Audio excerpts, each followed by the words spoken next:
আমার নেতা, মুহাম্মদ সাল্লাল্লাহু আলাইহি ওয়াসাল্লাম আমার আদর্শ, এবং আমাদের নবী মুহাম্মদ সাল্লাল্লাহু আলাইহি ওয়াসাল্লামের চাইতে জ্ঞানী মানুষ কেউ আসেনি, কেউ আসবেও না।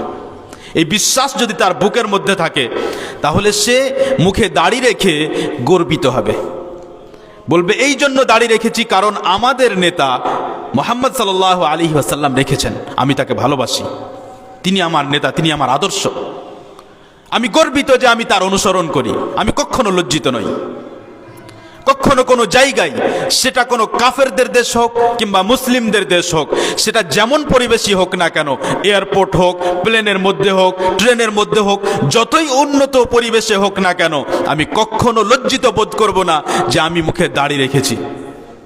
কে আমাকে কি বলবে, কে আমাকে দেখে হাসবে, কে আমাকে নিয়ে উপহাস করবে, কে বলবে যে আমি তাকে বিয়ে করব না কারণ তার মুখে দাড়ি আছে, আমি কেয়ার করি না, আমি পরোয়াই করি না, কারণ আমি তার অনুসরণ করি যার চাইতে ভালো মানুষ নেই পৃথিবীতে, যার চাইতে ভালো মানুষ কেউ হতেই পারে না, যার চাইতে জ্ঞানী কেউ হতে পারে না, যার চাইতে সভ্য কেউ হতে পারে না।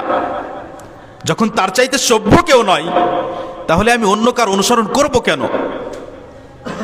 আমি কি এতই নগণ্য, আমি কি এতই তুচ্ছ যে যে কোনো ব্যক্তি আসবে আর নিজের আমাকে ফলোয়ার বানিয়ে নেবে? যে কোনো ব্যক্তির চেহারা দেখব, তার পোশাক দেখব, আর আমি নিজেকে পরিবর্তন করব তার মতো? তাহলে আমার মূল্য কই? আমি মুসলিম হিসেবে, আমি মুসলিমের সন্তান হিসেবে আমার সম্মান ও মর্যাদা হলো যে আমার একমাত্র আইডিয়াল ও আদর্শ মুহাম্মদ সাল্লাল্লাহু আলাইহি ওয়াসাল্লাম। আমি গর্বিত যে আমি এমন এক নবীকে পেয়েছি যিনি সমস্ত নবীদের লিডার ও সর্দার।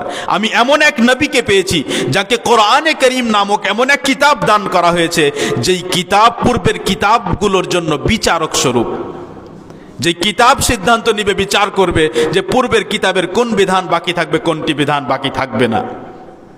আমি মুসলিম হিসেবে গর্বিত যে আমি এমন এক নবীর উম্মত, যে এই উম্মত আয়ু সময় কম পেয়েছে, এই উম্মতের বয়স কম, এই উম্মতের আয়ু কম, কিন্তু এই উম্মতকে নেকি করার এত সুযোগ দেওয়া হয়েছে যে পূর্বের জাতিদের তুলনায় এই উম্মত বেশি বেশি জান্নাতে প্রবেশ করবে, এবং পূর্বের জাতিদের তুলনায় এই উম্মতের মানুষরাই বেশি উঁচু স্থানে যাবে যদি নবী সাল্লাল্লাহু আলাইহি ওয়াসাল্লামের অনুসরণ করে।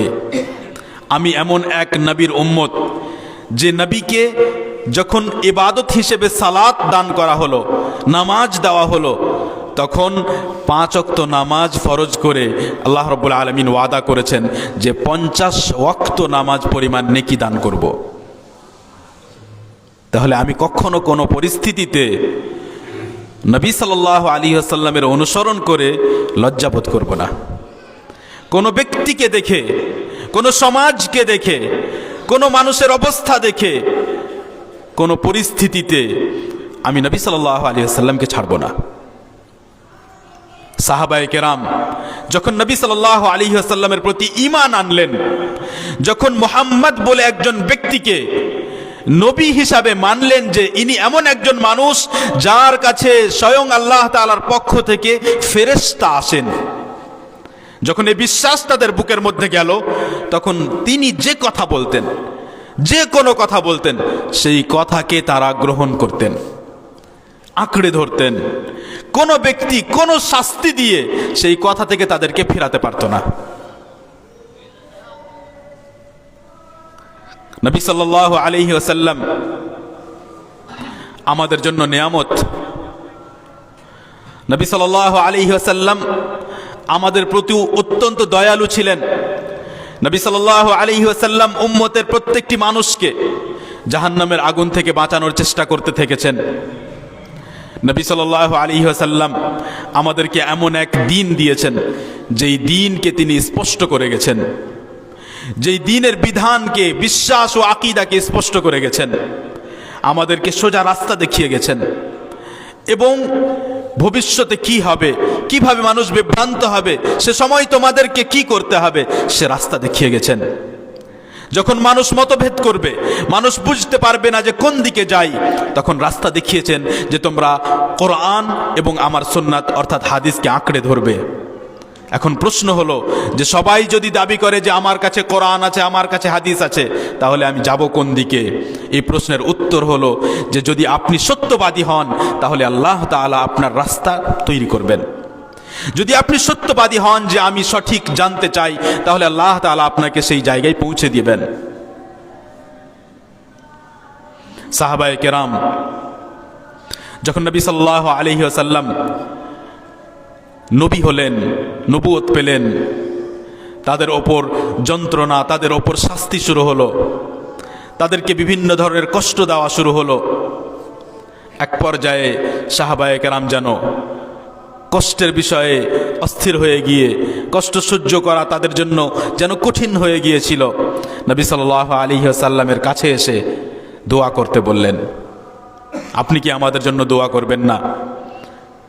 এই কঠিন পরিস্থিতি আমাদের জন্য কঠিন হয়ে গেছে, এত শাস্তি আমাদেরকে দেওয়া হচ্ছে, আপনি কি আমাদের জন্য আল্লাহ তাআলার কাছে সহযোগিতা চাইবেন না? ইমাম বুখারী রাহিমাহুল্লাহ বর্ণনা করেন, খাব্বাব ইবনুল আরাত একজন সাহাবী, খাব্বাব রাদিয়াল্লাহু আনহু এই নামে তিনি পরিচিত। খাব্বাব ইবনুল আরাত রাদিয়াল্লাহু আনহু সে সমস্ত সাহাবায়ে কেরামের অন্তর্ভুক্ত যাদেরকে সবচাইতে বেশি শাস্তি দেওয়া হয়েছিল মক্কায়। তিনি বলেন যে আমি নবী সাল্লাল্লাহু আলাইহি ওয়াসাল্লামের কাছে আসলাম, শাকাউনা ইলা রাসূলিল্লাহি সাল্লাল্লাহু আলাইহি ওয়াসাল্লাম, এবং আমরা তার কাছে অভিযোগ পেশ করলাম যে আমরা অনেক কষ্টের মধ্যে আছি। ওয়া হুয়া মুতাওয়াসসিদুন বুরদাতান লাহু ফি যিল্লিল কাবা, নবী সাল্লাল্লাহু আলাইহি ওয়াসাল্লাম একটি চাদর মাথার তলায় রেখে কাবা শরীফের ছায়ায় বিশ্রাম নিচ্ছিলেন, কাবার পাশে শুয়েছিলেন, বিশ্রাম নিচ্ছিলেন এবং মাথার নিচে একটি চাদর রেখেছিলেন। আমরা এসে নবী সাল্লাল্লাহু আলাইহি ওয়াসাল্লামকে বললাম, আলা তাস্তানসিরু লানা আলা তাদউ লানা, হে নবী সাল্লাল্লাহু আলাইহি ওয়াসাল্লাম, আপনি কি আমাদের জন্য আল্লাহ তাআলার কাছে সহযোগিতা চাইবেন না? আপনি কি আমাদের জন্য আল্লাহ তাআলার কাছে দোয়া করবেন না যাতে আল্লাহ তাআলা আমাদেরকে এই বিপদ থেকে মুক্তি দান করেন, এই কষ্ট থেকে মুক্তি দান করেন? দ্বীনের ওপর টিকে থাকা আমাদের জন্য কঠিন হয়ে যাচ্ছে। নবী সাল্লাল্লাহু আলাইহি ওয়াসাল্লাম সাহাবায়ে কেরামকে ধৈর্য ধারণ করার শিক্ষা দিলেন এবং নবী সাল্লাল্লাহু আলাইহি ওয়াসাল্লাম এমন উদাহরণ পেশ করলেন যে সেই উদাহরণ শোনার পর সাহাবায়ে কেরাম আর কখনো অভিযোগ করবেন না। নবী সাল্লাল্লাহু আলাইহি ওয়াসাল্লাম বললেন, ক্বাদ কানা মান ক্বাবলাকুম ইউখাযুর রাজুল ফায়ুহফারু লাহু ফিল আরদ ফায়ুজআলু ফিহা ফায়ুজাউ বিল মিনশারি ফায়ুদাউ আলা রাসিহি ফায়ুজআলু নিসফাইন। তোমাদের পূর্বের জাতিদের মধ্যে মানুষকে যারা ঈমান আনতো, যারা সেই নবীর ওপর ঈমান আনতো, বিশ্বাস করত, এমনভাবে শাস্তি দেওয়া হতো যে একজন ব্যক্তিকে ধরে এনে তার জন্য একটা গর্ত খনন করা হতো মাটিতে, সে ব্যক্তিকে সেই গর্তে রেখে দেওয়া হতো, তারপরে আড়ি নিয়ে এসে, যে আড়ি দিয়ে কাঠ চেরাই করা হয়, আড়ি নিয়ে এসে তার মাথার ওপর রেখে তাকে দুই খণ্ডে ভাগ করে দেওয়া হতো, তাকে চিরে দেওয়া হতো, তাকে দুই খণ্ড করে দেওয়া হতো। ওয়ায়ুমশাতু বিআমশাতিন মিনাল হাদিদ মা দুনা লাহমিহি ওয়া আযমিহি, লোহার চিরুনি দিয়ে, চিরুনি যা লোহা দিয়ে তৈরি, ধারালো লোহার চিরুনি দিয়ে শরীরে আঘাত করা হতো, সিথি করে দেওয়া হতো, যেমন চুল সিথি করা হয়, এবং মাংস চামড়া ছিঁড়ে যেত। ফামা ইয়াসুদ্দুহু যালিকা আন দীনিহি, এত কঠিন শাস্তিও তাকে তার দিন থেকে বিমুখ করতে পারত না, এত কঠিন শাস্তিও তাকে তার দিন থেকে ফিরিয়ে দিতে পারত না। ওয়াল্লাহি লা ইয়াতিম্মান্না হাযাল আমর হাত্তা ইয়াসির আর-রাকিব মিন সানআ ইলা হাদরামাউত লা ইয়াখাফু ইল্লা আল্লাহ ওয়ায-যি'বা আলা গনামিহি ওয়ালাকিন্নাকুম তাস্তাজিলুন। আল্লাহর কসম, আমি যে দিন নিয়ে এসেছি এ দিন অবশ্যই, এ দিনের কাজ অবশ্যই সম্পন্ন হবে, এমন অবস্থা হবে, এমন পরিবেশ তৈরি হবে যে মানুষ আল্লাহ তাআলাকে ছাড়া কাউকে ভয় করবে না, এমন পরিবেশ তৈরি হবে যে সানআ নামক জায়গা থেকে হাজরামাউত পর্যন্ত, এই দুইটি জায়গায় ইয়ামানে অবস্থিত, এই জায়গা থেকে এই জায়গা পর্যন্ত একজন সফর করবে, ভ্রমণ করবে, আল্লাহ তাআলা ছাড়া কারো ভয় থাকবে না, এমন নিরাপত্তার পরিবেশ থাকবে। শুধু আল্লাহ সুবহানাহু ওয়া তাআলাকে ভয় করবে। এবং যদি তার কাছে ছাগল থাকে, তাহলে শুধু শিয়ালের ভয় করবে বা নেকড়ে বাঘের ভয় করবে যে হয়তো খেয়ে নিতে পারে, কোনো মানুষকে ভয় করবে না। কোনো মানুষের কোনো ভয় থাকবে না যে কেউ আমার ওপর অন্যায় করতে পারে, কেউ আমার ওপর আক্রমণ করতে পারে। সেদিন আসবে। ওয়ালাকিন্নাকুম তাস্তাজিলুন, কিন্তু তোমরা খুব তাড়াহুড়া করো, তোমরা খুব দ্রুত কাজ পছন্দ করো, তোমরা চাও যে সব কিছু তাড়াতাড়ি হয়ে যাক। যখন মুসলিমদের ওপর পূর্বে যখন কঠিন শাস্তি এসেছে, তখন এই কঠিন শাস্তি কেমন কঠিন ছিল তার একটি দৃশ্য আমরা শুনলাম। কিভাবে লোহার চিরুনি দিয়ে আমাদের সাথে যদি তা করা হয় কি অবস্থা হবে। আমাদের মধ্যে কোনো একজন ব্যক্তিকে ধরে যদি কোনো গর্তে রেখে তাকে চিরে দেওয়া হয় আড়ি দিয়ে, তার কি অবস্থা হবে। আশেপাশের যারা মুসলিম তাদের কি অবস্থা হবে, কতজন সেই ইমানের ওপর টিকে থাকতে পারবে কল্পনা করুন। নবী সাল্লাল্লাহু আলাইহি ওয়াসাল্লাম যখন মক্কায় ইসলামের দাওয়াত নিয়ে আসলেন, তখন সাহাবাকে যেভাবে শাস্তি দেওয়া হয়েছে তার একটা দৃশ্য বেলাল রাদিয়াল্লাহু আনহুকে গরম বালুর ওপরে শুইয়ে দেওয়া হতো এবং বুকের ওপর পাথর রাখা হতো। সৌদি আরবের উত্তপ্ত বালু, তার ওপর কোনো ব্যক্তিকে শুইয়ে দেওয়া হলে তার কি অবস্থা হতে পারে, এবং তার ওপরে পাথর রাখা হতো। তুমি তোমার দিন থেকে ফিরে আসছো নাকি এ শাস্তি চলমান থাকবে। তিনি বলতেন আহাদ আহাদ, একজনেরই ইবাদত করব, একজনই ইবাদতের যোগ্য, অন্য কারো ইবাদত করা যাবে না। এভাবে শাস্তি সহ্য করেছেন এবং দিনের ওপর অটল থেকেছেন। সম্মানিত দিনী ভাইয়েরা, নবী সাল্লাল্লাহু আলাইহি ওয়াসাল্লাম ভবিষ্যতের এক সময়ের কথা উল্লেখ করেন। আমরা জানি না যে সে সময় এখন এসেছে কিনা, কিন্তু তিনি উল্লেখ করেছেন ভবিষ্যতে এক কঠিন সময় আসবে। ইমাম তিরমিজি রাহিমাহুল্লাহ বর্ণনা করেন, আনাস রাদিয়াল্লাহু আনহু বলেছেন যে নবী সাল্লাল্লাহু আলাইহি ওয়াসাল্লাম বলেছেন, ইয়াতি আলান নাসি জামান আস-সাবিরু ফীহি আলা দীনিহি কাল কাবিদি আলাল জামর। এমন এক সময় আসবে যে সেই সময় যে ব্যক্তি নিজের দ্বীনকে আঁকড়ে ধরে থাকবে, তার উপমা হবে, তার উদাহরণ হবে সেই ব্যক্তির মতো যে নিজের হাতে অগ্নিকুণ্ড ধরে আছে, আগুনের টুকরা ধরে আছে। হাতে আগুনের টুকরা ধরে থাকা, অগ্নিকুণ্ড ধরে থাকা যত কষ্টপ্রদ হবে, যত কষ্টদায়ক হবে, তেমনই কষ্টদায়ক হবে দ্বীনের ওপর টিকে থাকা। এমন সময় আসবে যে দ্বীনের ওপর টিকে থাকা কঠিন হয়ে যাবে। আপনি হাঁটবেন, আপনি সমাজে বের হবেন, আপনাকে লজ্জাবোধ হবে, আপনি কুণ্ঠাবোধ করবেন, দ্বিধাবোধ করবেন যে আমি এই পোশাক পরে ওযু করে মসজিদের দিকে যাচ্ছি, একজনও তো যাই না, আমি তো একা, আমি দাড়ি রেখেছি কেউ তো নাই, আমি তো একা, আমি কোরআন পড়ি কেউ তো নেই, আমি তো একা, আমি আমার ছেলে মেয়েকে কোরআন শিক্ষার জন্য পাঠাই, যেই শিক্ষাকে মানুষ গরিবদের শিক্ষা বলে, আমি তো একা, আমার সাথে তো কেউ নেই। এ সময় আসবে, দিনের ওপর টিকে থাকা কঠিন হয়ে যাবে, হালাল রুজি অর্জন করা কঠিন হয়ে যাবে, মানুষের মধ্যে থাকা কঠিন হয়ে যাবে। এমন মুহূর্ত, এমন সময় আসবে যে আপনার মনে হবে যে কাদের মাঝে বসি, কোথায় গিয়ে বসি। কোথাও পাপ হচ্ছে, কোথাও সমালোচনা হচ্ছে, কোথাও দুনিয়াবি আলোচনা, কোথাও রাজনৈতিক আলোচনা।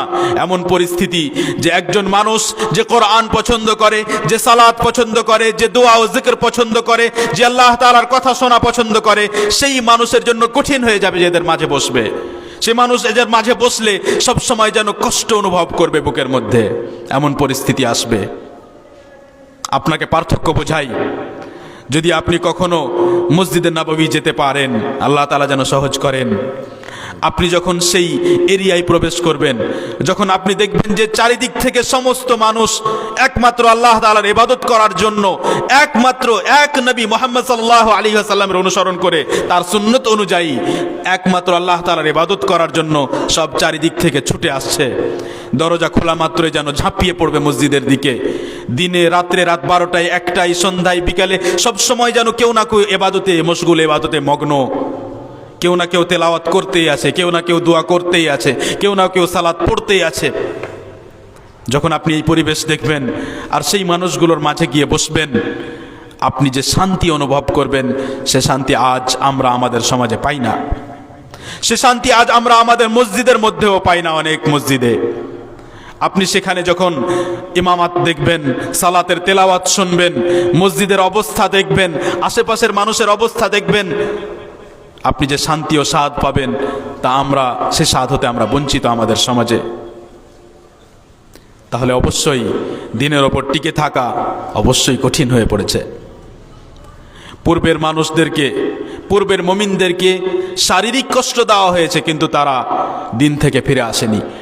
অনেক সময় শারীরিক কষ্টের চাইতে বড় কষ্ট হতে পারে যদি কেউ আপনাকে উপহাস করে, কেউ যদি বিদ্রূপ করে, কেউ যদি আপনার ইজ্জত, আপনার সম্মান নিয়ে খেলা করে, কেউ যদি আপনাকে দেখে ইঙ্গিত করে এই যে দেখো যাচ্ছে, এই যে দেখো যাচ্ছে। এটা আপনার জন্য অনেক সময় কঠিন হয়ে যেতে পারে যদি সত্যি আপনি নিজের সম্মান বোধ রাখেন। আল্লাহ সুবহানাহু ওয়া তাআলা মুমিনদের কথা উল্লেখ করেন এবং কাফেরদের কথা উল্লেখ করেন যে মুমিনদেরকে যখন কাফেররা দেখত তখন তাদের সাথে কি করত। আল্লাহ সুবহানাহু ওয়া তাআলা বলেন, ইন্নাল্লাযীনা আজরামু কানু মিনাল্লাযীনা আমানু ইয়াদহাকুন। যারা অপরাধী, গুনাহগার, কাফের ও মুশরিক, এরা যখন মুমিনদেরকে দেখত তখন দেখে হাসত, এই যে দেখো, এই যে দেখো, তুচ্ছ মনে করত, হেয় করত। দেখো এই যে একজন ব্যক্তির ওপর ঈমান এনেছে, যে দাবি করে যে সে নাকি আল্লাহ তাআলার সাথে সাক্ষাৎ করতে গিয়েছিল, যে দাবি করে যে আমরা নাকি মৃত মরে যাওয়ার পর আবার নাকি পুনর্জীবন আমাদের দেওয়া হবে, আমরা নাকি আবার জীবিত হব। বিভিন্ন বিষয় নিয়ে উপহাস করত। এই দেখো যাচ্ছে এবং দেখে হাসত। অবশ্যই মুমিনরা, সাহাবায়ে কেরাম তাদের ব্যাপারে জানতেন যে এরা আমাদেরকে দেখে হাসে। কেমন লাগবে আপনাকে? আপনি যদি কোনো দিক দিয়ে যান আর আপনার মনে হয় যে আশেপাশের মানুষ আমার ব্যাপারে সমালোচনা করছে কিংবা আমাকে নিয়ে হাসছে, আমাকে নিয়ে উপহাস করছে, কেমন অনুভূতি হবে আপনার ভিতর? কেমন কষ্ট পাবেন আপনি মনের ভিতরে? ইন্নাল্লাযীনা আজরামু কানু মিনাল্লাযীনা আমানু ইয়াদহাকুন ওয়া ইযা মাররু বিহিম ইয়াতাগামাজুন। যখন এই মুমিনগণ তাদের পাশ দিয়ে যেতেন তখন তারা পাশে বসে, পাশে দাঁড়িয়ে এদেরকে ইঙ্গিত ইশারা করত, ইঙ্গিত করে উপহাস করত, এই যে দেখো যাচ্ছে। وَإِذَا مَرُّوا بِهِمْ يَتَغَامَزُونَ وَإِذَا انقَلَبُوا إِلَى أَهْلِهِمُ انقَلَبُوا فَكِهِينَ। আর ওই কাফেররা, ওই অপরাধীরা যখন নিজের বাড়ি ফিরে যেত তখন খুব আনন্দে ফিরে যেত। মনে করতো আমরাই তো জ্ঞানী, নামাজ পড়ি না, নেশা করি, মন মতো চলি, কেউ বাধা দিতে পারে না, আমরাই জ্ঞানী। বাড়ি ফিরে যেত রাত্রে, খুশি খুশি ফিরে যেত, আনন্দিত, উৎফুল্ল হতো। وَإِذَا انقَلَبُوا إِلَى أَهْلِهِمُ انقَلَبُوا فَكِهِينَ وَإِذَا رَأَوْهُمْ قَالُوا إِنَّ هَؤُلَاءِ لَضَالُّونَ। শুধু এতটাই নয় যে ইঙ্গিত করতো আর উপহাস করতো আর হাসতো, বরং বলতো যে এই যে যাদেরকে দেখছো যে ঈমান এনেছে, নেক আমলের কথা বলে, এরাই আসলে পথভ্রষ্ট, এরাই আসলে ভ্রান্ত। দেখুন যে একজন ব্যক্তি যখন নবী সাল্লাল্লাহু আলাইহি ওয়াসাল্লাম কিংবা যে কোনো নবীর রাস্তা যখন ত্যাগ করে তখন সে কত নিকৃষ্ট হয়ে যায়। সে নিজে হক গ্রহণ করে না এবং যারা গ্রহণ করেছে তাদেরকে নিয়ে উপহাস করে আর তাদেরকে অপবাদ দেয় যে এরাই হলো পথভ্রষ্ট, এরাই ভ্রান্ত। ওয়ামা উরসিলু আলাইহিম হাফিযিন। আল্লাহ তাআলা বলেন, অথচ এদেরকে তো সংরক্ষক হিসাবে পাঠানো হয়নি, এদেরকে তো এই দায়িত্ব দেওয়া হয়নি যে এরা বিচার করবে যে কে পথভ্রষ্ট আর কে হেদায়েত প্রাপ্ত। এই দায়িত্ব তো তাদেরকে দেওয়া হয়নি। সেজন্য কিয়ামতের দিন আল্লাহ সুবহানাহু ওয়া তাআলা এই মুমিনগণকে যারা আজ ধৈর্য ধারণ করবে তাদেরকে কিয়ামতের দিন বিনিময় দান করবেন। ফালইয়াউমাল্লাযীনা আমানু মিনাল কুফফারি ইয়াদহাকুন। আজ মুমিনরা কাফেরদেরকে দেখে হাসবে। আলাল আরাইকি ইয়ানজুরুন। এবং মসনদে বসে বসে তাদেরকে দেখবে। বিভিন্ন মসনদে যা আল্লাহ তাআলা তাদেরকে দান করবেন, বসে বসে তাদেরকে দেখবে যে কিভাবে তাদেরকে শাস্তি দেওয়া হচ্ছে। এই মানুষগুলোই তো ইসলামকে নিয়ে উপহাস করত, এই মানুষগুলোই তো মুসলমানদের ক্ষতি করার চেষ্টা করত, এই মানুষগুলোই তো ইসলাম বিরোধী বিভিন্ন ধরনের কাজ করত। তাদেরকে দেখে হাসবে, তাদের শাস্তিকে দেখে হাসবে। আলাল আরাইকি ইয়ানজুরুন হাল সুবিবাল কুফফারু মা কানু ইয়াফআলুন। আল্লাহ তাআলা জিজ্ঞেস করেন যে এবার বলো যে এই যে তোমরা দেখছো এদেরকে শাস্তি দেওয়া হচ্ছে, এখন বলো যে এই কাফেরদেরকে তাদের কৃতকর্মের শাস্তি দেওয়া হলো কিনা, তারা যা করতো তার শাস্তি দেওয়া হলো কিনা? আমরা বলবো অবশ্যই তার শাস্তি দেওয়া হয়েছে। সম্মানিত ভাইয়েরা, আজ আমি যে বিষয় বোঝানোর জন্য আপনাদের সামনে উপস্থিত হয়েছি সেটি হলো যে এই যুগে বিশেষভাবে আমাদের সকলকে দ্বীনে ইসলামের ওপর শক্তভাবে টিকে থাকার প্রয়োজন আছে। এবং দ্বীনে ইসলামের ওপর আপনি শক্তভাবে তখন টিকতে পারবেন যখন আপনি এই দ্বীন সম্পর্কে জানবেন। তাই আমি সবাইকে আহ্বান করি এবং এই দাওয়াত দেই যে আমরা সবাই শিক্ষার দিকে এগিয়ে আসি। যে বয়সের আপনি হক না কেন, আপনি যেই বয়সের হন না কেন, শিক্ষার দিকে এগিয়ে আসুন। কিভাবে শিক্ষা অর্জন করবেন, কি আপনাকে জানতে হবে, আমরা বিভিন্ন জায়গাতে একটু একটু ইঙ্গিত করতে থাকি এবং আলেম ওলামার সাথে সাক্ষাৎ হলে আপনি তা বুঝতে পারবেন। একেবারে সংক্ষেপে বলতে হলে, আপনাকে যে কোনো ব্যক্তিকে এতটা অবশ্যই জানতে হবে যতটা জানলে আপনি নিজের ইসলাম ও ঈমানকে টিকিয়ে রাখতে পারবেন। অর্থাৎ আপনি যদি মুমিন হতে চান, সম্পূর্ণ মুমিন হওয়ার জন্য আপনাকে ঈমান সম্পর্কে জানতে হবে, যে কোন কোন বিষয়ের ওপর ঈমান আনা আমার জন্য আবশ্যক, সেই বিষয়গুলোর ব্যাপারে জানতে হবে। আপনি যদি চান যে আপনার হৃদয়ে আল্লাহ তাআলার ভালোবাসা থাকুক, আল্লাহ তাআলার ভয় আপনার ভিতরে কাজ করে, যদি আপনি এটা চান যে আমার ভিতরে যেন আল্লাহর ভয় কাজ করে, যেন আমার মধ্যে ভয় তৈরি হয়, তাহলে আপনাকে আল্লাহ তাআলা সম্পর্কে জানতে হবে, তার শাস্তি সম্পর্কে কোরআনে পড়তে হবে, শুনতে হবে, ওলামার কাছ থেকে শিখতে হবে, কিতাবে দেখতে হবে। তাহলে তার নাম ও গুণাবলী সম্পর্কে শিখতে হবে, জানতে হবে। আপনি যতই বেশি আল্লাহ তাআলা সম্পর্কে শিখবেন, জানবেন ও শুনবেন, ততই বেশি আপনার মধ্যে ভয় তৈরি হতে থাকবে, ভালোবাসাও তৈরি হতে থাকবে। যখন কোনো ব্যক্তির ব্যাপারে বলা হয় যে এই ব্যক্তি নামাজ পড়ে না, সালাত পড়ে না, একটু একে নসিহাত করুন, আমরা বলবো যে তাকে নামাজের ব্যাপারে নসিহাত করার পূর্বে তার ঈমান সম্পর্কে তাকে উপদেশ দিন, তাকে আল্লাহ তাআলা সম্পর্কে বলুন, তাকে মুহাম্মদ সাল্লাল্লাহু আলাইহি ওয়াসাল্লাম সম্পর্কে জানান যে তোমার সম্পর্ক কার সাথে, তোমার সম্পর্ক আল্লাহর সাথে, তোমার সম্পর্ক এক নবীর সাথে যার নাম মুহাম্মদ সাল্লাল্লাহু আলাইহি ওয়াসাল্লাম, এবং এরা কারা, এদের সম্মান ও মর্যাদা কি, এরা কেমন, এদের ব্যাপারে তাকে জানানোর প্রয়োজন আছে। তেমনি ঈমানের যেসব স্তম্ভ সম্পর্কে বলা হলো সে বিষয়ে জানা ও জ্ঞান অর্জন করা। এর সাথে সাথে আমলের ব্যাপারে যখন আমরা আসব, তখন যেই আমলগুলো আমার ওপরে করা ওয়াজিব ও আবশ্যক, ওযু করা, সালাত আদায় করা, সিয়াম রাখা অর্থাৎ রোজা রাখা, যদি আমার কাছে সম্পদ থাকে যাকাত আদায় করা, প্রতিবেশীর হক আদায় করা, পিতামাতার হক, স্বামী স্ত্রীর হক, ছেলের হক, যত হক আছে, যত ওয়াজিব আমার ওপরে কাজ আছে, এক মুসলিমের সাথে আমাকে কি আচরণ করতে হবে, কোনটা আমার জন্য হারাম, কোনটা আমি করতে পাবো, যখন ব্যবসার বিষয় আসবে কিভাবে ব্যবসা করা হালাল, কিভাবে ব্যবসা করা হারাম, কোন কোন ব্যবসা হারাম, কোন কোন ব্যবসা হালাল, সব জানতে হবে। প্রত্যেকটা বিষয় আপনাকে জানতে হবে যেটা আপনি করতে যাচ্ছেন, যে বিষয়ে আপনি পদক্ষেপ নিচ্ছেন সেটাকে আপনাকে জানতে হবে। আপনি মোবাইলের মাধ্যমে ইনকাম করতে চান, যে মোবাইলে আমার কাছে একটি মেসেজ আসলো যে তুমি যদি এটা করো, এটা করো, এটা করো, তাহলে তোমাকে এতটা পয়সা দেওয়া হবে, আপনাকে জানতে হবে যে এটা করা জায়েজ না না জায়েজ, এইভাবে পয়সা ইনকাম করা যাবে না যাবে না। আপনাকে কেউ বলল যে যদি ইউটিউবে ভিডিও দাও তাহলে ইউটিউবের মাধ্যমে ইনকাম করতে পারবে, আপনি শুরু করে দিলেন, কেউ রান্না শুরু করে দিলেন, কেউ এটা শুরু করে দিলেন, কেউ নিজের ব্যবসা দেখাচ্ছেন, কেউ নিজের বাড়ি দেখাচ্ছেন, কিন্তু আসলে জানলেন না যে এই ইনকাম আসলে হালাল না হারাম, নাকি সন্দেহযুক্ত। যদি সন্দেহযুক্ত হয় তবু আপনি জ্ঞানবান হলে, বিবেকবান হলে, জ্ঞানী ব্যক্তি হলে আপনি বলবেন না আমার প্রয়োজন নেই, যেহেতু সন্দেহযুক্ত। আর যদি জানতে পারেন যে স্পষ্ট হারাম, তাহলে তো অবশ্যই বিরত থাকবেন। তাহলে প্রত্যেক বিষয়, যে বিষয়ে আপনি যাচ্ছেন, যে বিষয়ে আপনি পদক্ষেপ নিচ্ছেন, যেটা আপনি করার ইচ্ছে করেছেন, সেই বিষয়ে আপনাকে জানতে হবে এটা ঠিক না ভুল, জায়েজ না না জায়েজ। বিয়ে করতে যাচ্ছেন, কিভাবে বিয়ে করতে হবে, বিয়ের জন্য কি কি শর্ত আছে, কি কি লাগবে, কি কি থাকলে বিয়ে ঠিক হয়, কি থাকলে বিয়ে ঠিক, কি না থাকলে বিয়ে ঠিক হয় না।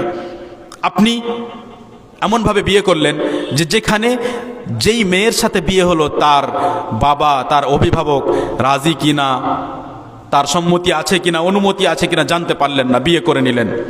আর আপনি একথা জানার প্রয়োজন মনে করলেন না যে এই বিয়েটি ঠিক হলো না ভুল হলো। এবার যদি সেই বিয়ে ভুল হয়, সেই বিয়ে হারাম হয়, আপনি এদিকে মনে করেছেন আমি বিয়ে করে তার সাথে সম্পর্ক করছি, অথচ আপনি হারাম সম্পর্ক করছেন। আর ওই অবস্থায় আপনার যে সন্তান হচ্ছে হারাম, হারাম অবস্থায় সন্তান হচ্ছে, এটাকে আপনি পছন্দ করবেন?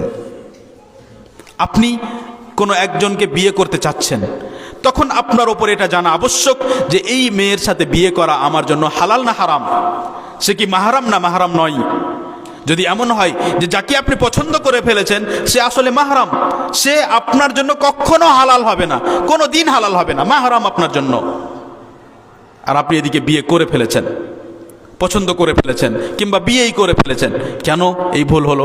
না জানার কারণে। তাহলে আপনাকে জানতে হবে যে যেই মেয়েকে বিয়ে করতে যাচ্ছি এ আমার জন্য হালাল না হারাম। অবশ্যই জানতে হবে।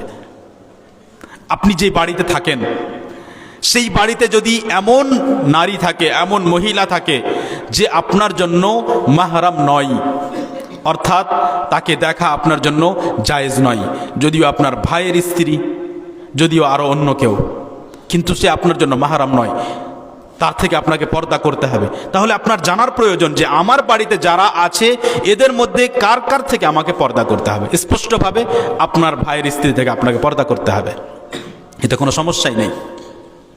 অনেকজন মনে করে যে যেই মেয়ের সাথে আমার বিয়ে হয়েছে তার বোনের সাথে কথা বলাতে কোনো সমস্যা নেই, অথচ এটা স্পষ্টভাবে হারাম। না তার দিকে দেখা জায়েজ, না তার সাথে কথা বলা জায়েজ। যেমন অন্য যে কোনো এক মেয়ের সাথে কথা বলা অপ্রয়োজনীয় এবং কোনো কারণ ছাড়াই, আর যেইভাবে ওলামা অনুমতি দিয়েছেন বিশেষ পরিস্থিতিতে, সেই পরিস্থিতির বাইরে সাধারণভাবে কথা বলা, তার দিকে তাকিয়ে থাকা, দেখা যেমন না জায়েজ, তেমনই আপনার স্ত্রীর যে বোন সে আপনার জন্য হারাম। আর সেই জন্যই আপনার স্ত্রী মারা গেলে কিংবা তাকে যদি আপনি তালাক দেন, তাহলে ওই মেয়ের সাথে বিয়ে করা জায়েজ। এবার এই হলো শরীয়তের বিধান। আপনি এটা না করেই তার সাথে বিয়ে করলেন, দুই বোনকে একসাথে বিয়ে করলেন, এটা আপনার জন্য হারাম, হালাল নয়। তাহলে আমি যা করতে যাচ্ছি প্রত্যেক বিষয়ে আমাকে জানতে হবে, বিশেষ করে বিয়ে, বিশেষ করে সম্পর্ক, বিশেষ করে পর্দা এবং বিশেষ করে ব্যবসা। কারণ এগুলো এমন বিষয় যেগুলোর সাথে আমরা সবাই প্রায় জড়িত। আমাকে জানতে হবে যে এটা আমার জন্য জায়েজ না জায়েজ নয়, হালাল না হালাল নয়, এবং জানার সময় সাবধান। এমন নয় যে আপনি মসজিদে গেলেন, আমি কারো অপমান করার জন্য কথা বলি না, কিন্তু বাস্তবসম্মত কথা বলছি। বাস্তবতা হলো যে সাধারণত আমাদের মসজিদে, আমি সবার কথা বলি না, সাধারণত আমাদের মসজিদে যারা ইমাম হিসেবে আছে সাধারণত বা অধিকাংশ, তারা কিন্তু সেই পর্যায়ের যোগ্য নয় যে আপনাকে এই তালাক আর বিয়ে আর ব্যবসা সম্পর্কে আপনাকে ফতোয়া দিতে পারবে, সে পর্যায়ের নয়। তো আপনি যদি কোনো বিষয় জানার জন্য ইমাম সাহেবকে, মসজিদের ইমামকে গিয়ে জিজ্ঞেস করেন, আমি জানি না এখানকার অবস্থা কিন্তু সাধারণত এরকম, তাহলে হয়তো আপনি ভুল কথা জানলেন, হয়তো তিনি না জেনে বলে দিলেন, হয়তো আপনি গিয়ে জিজ্ঞেস করলেন, তিনি কিভাবে বলবো যে আমি জানি না, বলে দিলেন না জেনে, তখন আপনি ভুল কথা জানলেন। অথচ আল্লাহ তাআলার ভয় থাকলে কোনো ব্যক্তি না জেনে কথা বলবে না। ইবনে মাসউদ রাদিয়াল্লাহু আনহু বলেন, ইন্না মিনাল ইলমি আন ইয়াকুল আর-রাজুল লিমা লা ইয়ালাম আন ইয়াকুল আল্লাহু আ'লাম। এটাও একটা ইলম, এটাও একটা জ্ঞান, এটাও একটা শিক্ষা ও ইলম যে কোনো ব্যক্তি যদি না জানে তো বলবে আল্লাহ বেশি ভালো জানেন, আমি জানি না। এটাও জ্ঞান, এটাও শিক্ষা। ও যখন বলছে যে আমি জানি না, এটা তার মানে ও জানে, তার মানে ও জানে যে না জেনে বলা যাবে না, তার মানে ও জানে যে এই বিষয়ে অনেক সমস্যা আছে, তাই এখানে আমার কথা বলা যাবে না, আমি এই বিষয়টা সম্পূর্ণ জানি না, এখনো আমার কথা এই বিষয়টি সম্পূর্ণ জেনে শেষ করা হয়নি। তাহলে আপনাকে জানার সময় সাবধান থাকতে হবে। সহিহ বুখারীতে একজন ব্যক্তির কথা উল্লেখ হয়েছে যিনি এক মহিলার সাথে বিয়ে করেছেন, তার নাম উম্মে ইয়াহিয়া বলে এসেছে, উম্মে ইয়াহিয়া বিনতি আব্দে আজিজ ইবনে ইহাব। তার সাথে বিয়ে হয়েছে। হঠাৎ এক কালো বর্ণের, কালো রঙের এক দাসী, বাঁধি দাসী, সে সময় দাসী ছিল, এসে তাকে বলে যে তোমাকে আর তোমার স্ত্রীকে দুজনকে আমি দুধ পান করিয়েছি। তার মানে যে তোমরা দুজন পরস্পরের দুধ ভাই বোন।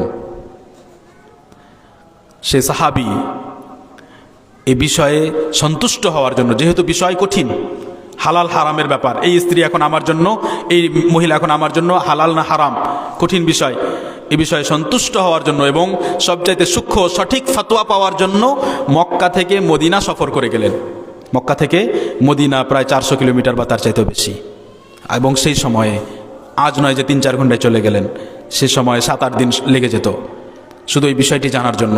এবং নবী সাল্লাল্লাহু আলাইহি সাল্লামকে গিয়ে জিজ্ঞেস করলেন, নবী সাল্লাল্লাহু আলাইহি সাল্লাম বললেন কাইফা ওয়াকাদ কিল, কেমন করে এটা হতে পারে অথচ এই কথা বলা হয়েছে। অর্থাৎ যখন বলা হয়েছে যে তোমরা দুজন পরস্পর দুধ ভাই বোন, তারপরে কিভাবে হতে পারে, অর্থাৎ তোমাকে ছেড়ে দেওয়া উচিত, কিভাবে তোমরা একসাথে থাকবে যেহেতু দাবি করা হয়েছে। তখন তিনি তাকে তালাক দিলেন, তাকে ছেড়ে দিলেন এবং তারপরে দুজন আলাদা আলাদা বিয়ে করলেন। আমরা যে কথা বোঝানোর চেষ্টা করছি সেটা হলো যে যখন এই ধরনের হালাল হারামের বিষয় আসবে, এই ব্যবসাটা হালাল না হারাম, এই মেয়ে আমার জন্য হালাল না হারাম, এর থেকে পর্দা করতে হবে কি না, যখন এই ধরনের বিষয় আসবে, তালাকের বিষয়, তালাক দিয়েছেন, তালাক হয়েছে না হয়নি, তালাকের পদ্ধতি ঠিক ছিল কিনা, এখন তালাক দেওয়ার পরে এই স্ত্রী আমার স্ত্রী আবার হতে পারে কিনা, হতে পারে তো কিভাবে হতে পারে, যত জটিল এই ধরনের ব্যাপার আসবে আপনাকে বড় থেকে বড়, যোগ্য থেকে যোগ্য আলেমের কাছে যেতে হবে এবং সূক্ষ্ম কথা জানতে হবে। এটা আপনার নিজের দায়িত্ব। আমরা যখন সাধারণভাবে আপনাদের সাথে বসি এবং কিছু কথা বলি, এই সমস্ত কথা হয়তো আপনার জানা জরুরি নয়, কিন্তু আপনার উপকারে আসবে। আপনার জরুরি নয়, কিন্তু আপনার উপকারে আসবে। কেন উপকারে আসবে? আপনি রাস্তা পেলেন যে এখন আমাকে কি করতে হবে, কি করব, কিভাবে চলবো, কিংবা আপনি উৎসাহিত হলেন, আপনার ঈমান মজবুত হলো, আপনি কিছু কথা শুনলেন, আপনার ঈমান মজবুত হলো। কিন্তু যখন কোনো কঠিন বিষয় আসবে তখন আপনাকে জানতে হবে, এটা আপনার দায়িত্ব, তখন সেটা আপনার কাজ। কারণ আপনি না জেনে আপনি এই কথা আল্লাহ তাআলার সামনে বলতে পারবেন না যে আমি জানতাম না। কারণ আল্লাহ সুবহানাহু ওয়া তাআলা বলেন ফাসআলু আহলা যিকরি ইন কুনতুম লা তা'লামুন। আগেই বলে দিয়েছেন কোরআনে যে যদি না জানো তাহলে যারা জানে, যাদের কাছে উপদেশ আছে, জ্ঞান আছে, তাদেরকে গিয়ে জিজ্ঞেস করো। এখন বিষয় হলো যে আপনি যখন জানার জন্য যাবেন, আমরা যখন বলছি যে আপনার উপরে জানা ফরজ, এই জানার দু প্রকার আছে। এই জানা দুই ধরনের। একটা জানা হলো যে আমি একজন যোগ্য ব্যক্তি, যোগ্য আলেমের কাছে গেলাম, আমি জানি যে মদিনা বিশ্ববিদ্যালয় থেকে পড়াশোনা করে এসেছেন, আমার কথা বলছি না, কোনো একজন বড় যোগ্য আলেম, ওনার ব্যাপারে আপনি জেনেছেন এবং খুব ভালো, তার ব্যাপারে অনেক আলেম ওলামা বলেন খুব ভালো একজন ব্যক্তি, এবং না জেনে কথা বলেন না, আল্লাহর ভয় আছে, জানেন অনেক ভালোভাবে তার ব্যাপারে। তার কাছে গেলেন এবং জিজ্ঞেস করলেন যে এরকম ঘটেছে, কী হবে? তিনি উত্তর দিলেন, আপনি শুনে বাড়ি চলে আসলেন। এ হলো জানা। আর এই জানা আমাদের ওপরে ওয়াজিব, সাধারণ মানুষের ওপরে ফরজ। এই জানার দ্বিতীয় ধরন হলো যে এটা আসলে আমার ওপরে ওয়াজিব, তো এর প্রমাণ কি? যেই প্রমাণ আপনি পেশ করলেন এই প্রমাণ ঠিক না ভুল? যেই প্রমাণ আপনি পেশ করলেন সেই প্রমাণকে প্রমাণ কারা কারা বলেছেন? এ বিষয়ে কি সমস্ত আলেম একমত নাকি মতভেদ আছে? যদি মতভেদ থাকে তো কাদের প্রমাণ বেশি মজবুত? কোন কোন জায়গাতে এই বিষয়ে আলোচনা হয়েছে? এই যে ধারাবাহিক কথাগুলো আসছে, এই জ্ঞান অর্জন করা সাধারণ মানুষের ওপর না আবশ্যক আর না তাদের পক্ষে সম্ভব। ওয়াজিবও নয়, সম্ভবও নয়। ওয়াজিব নয় কারণ সম্ভব নয়, আর সম্ভব নয় কারণ তার নিচে অনেক জানার বিষয় আছে যেসব কথা না জানলে আপনার পক্ষে জানা সম্ভব নয়। যেমন উদাহরণস্বরূপ, যদি হঠাৎ MBBS ডক্টরের পর্যায়ের কোনো একটা বিষয় চলে আসে, জটিলতা চলে আসে, আর আপনি নিচের ক্লাসে না ইংরেজি পড়েছেন না কোনো দিন মেডিকেল সায়েন্স পড়েছেন, তাহলে হঠাৎ কি আপনি সেটা গিয়ে বুঝতে পারবেন? ওর তথ্য খুঁটিনাটি বুঝতে পারবেন? কেন আসলে আপনাকে বলা হলো যে আপনাকে অপারেশন করতে হবে, কেন আপনাকে বলা হলো যে আপনাকে এই এই এই এই রিপোর্টগুলো করতে হবে, কেন আপনাকে এই ওষুধের সাথে এই ওষুধ দেওয়া হলো, আপনি খুঁটিনাটি বুঝতে পারবেন না। কিন্তু আপনি ভালো থেকে ভালো একজন ডক্টরের কাছে যাবেন যাতে আপনার শরীরের ক্ষতি না হয়, এবং তিনি যেটা আপনাকে দিবেন সেটা নিয়ে আপনি আসবেন, যেভাবে বলবেন সেভাবে আপনি ফলো করবেন। এর চাইতেও গুরুত্বপূর্ণ হলো দ্বীনি বিষয়, যে আপনার দ্বীনি বিষয়ে আপনার দিন যেন নষ্ট না হয়, দ্বীনের বিষয়ে যেন আপনি মুসিবতের মধ্যে না পড়েন। এই হলো আজকের সংক্ষিপ্ত আলোচনা। আমরা বেশি দীর্ঘায়িত করতে চাচ্ছি না। মূল বলার জন্য বিশেষভাবে এসেছি যে বিষয়টি আপনাদের ব্রেনে দেওয়ার জন্য, সেটি হলো যে এই যুগে অটল থাকার প্রয়োজন আছে। আমাদেরকে স্থির হতে হবে, অটল থাকতে হবে, ঈমানের শক্তি বাড়াতে হবে, এবং ঈমানের শক্তি বাড়বে যখন আমরা কোরআন ও হাদিস সূক্ষ্মভাবে জানব। এবং সূক্ষ্মভাবে জানার পদ্ধতি, আপনি আল্লাহ তাআলার কাছে দোয়া করবেন, আল্লাহ তাআলা আপনাকে রাস্তা দেখাবেন, এবং যেভাবে আপনি দুনিয়াবি বিষয়ে যাচাই বাছাই করেন সেইভাবে যদি আপনি দ্বীনি বিষয়ে যাচাই বাছাই করতে শুরু করেন, ইনশাআল্লাহ আপনি ঠিক জায়গায় পৌঁছে যাবেন এবং আপনি ঠিক তথ্য পেয়ে যাবেন, সঠিক ইলম পাবেন।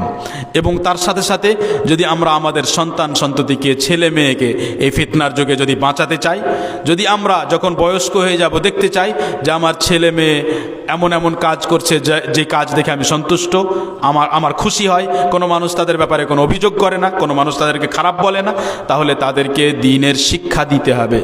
কিভাবে দিবেন সেটা আপনাকে নিজেকে ভাবতে হবে, পরামর্শ করতে হবে এবং রাস্তা বের করতে হবে।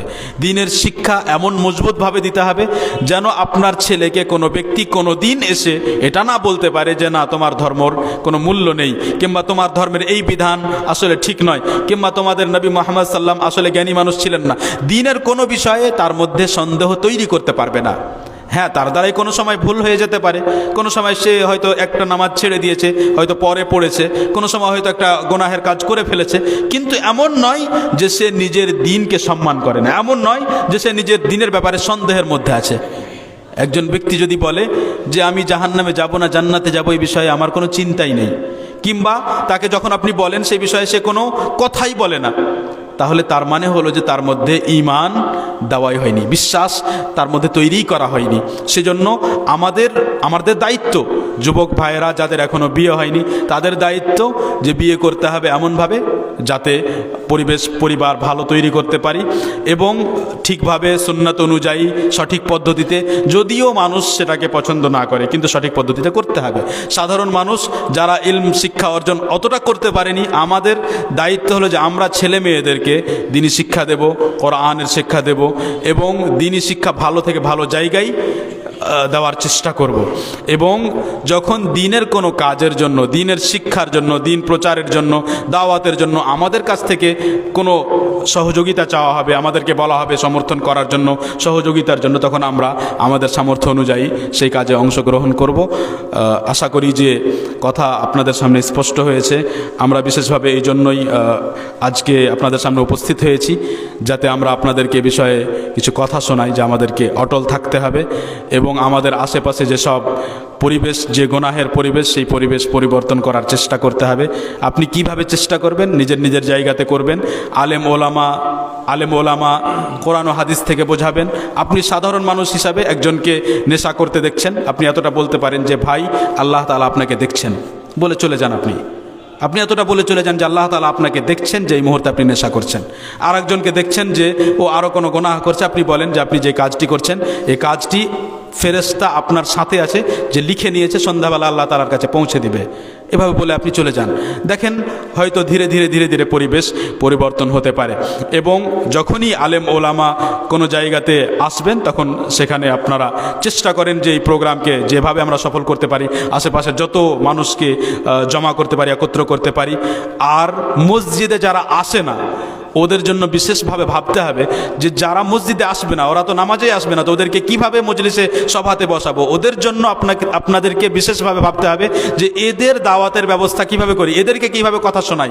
তো এর জন্য আমার কাছে একটা পরামর্শ হলো যে এই ধরনের মজলিস আলেম ওলামাকে ডেকে মসজিদের বাইরে করেন, কোনো সময় জালসার মতো নয়। ওই মেলা এবং জালসার প্রয়োজন নেই। কোনো এক জায়গায় যেখানে অল্প জায়গা আছে সেই জায়গাতে একটা ছোট্ট করে একটা 2-4টা টেবিল এবং চেয়ার নিয়ে বসুন এবং সেখানে একজন যোগ্য ভালো আলেমকে ডাকেন এবং আশেপাশের মানুষকে বলেন। আর তাদেরকে একটু আকর্ষণীয়, সেই বিষয়টাকে আকর্ষণীয় বানানোর জন্য অল্প কিছু খাবারের ব্যবস্থা করতে পারেন।